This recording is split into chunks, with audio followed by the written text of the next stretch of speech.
Mary, could you share with us a little bit about what brought you to Al-Anon Family Groups? Yes, I was getting free counseling at a rape crisis center in my community. And after I shared a little bit about my daughter's issues with alcoholism, the counselor got up, went to her desk, came back, and gave me a little green sticky that said Al-Anon with our local information services number. Never said a word, just handed it to me.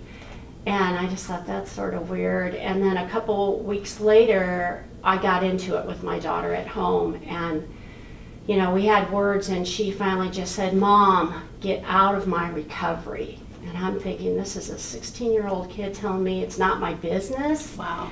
And Profound. I had that like aha moment, and it clicked. And I said, "You're right."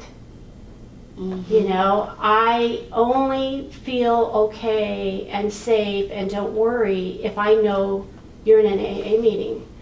So, you know, the more meetings you go to a day or a week, it makes me feel better.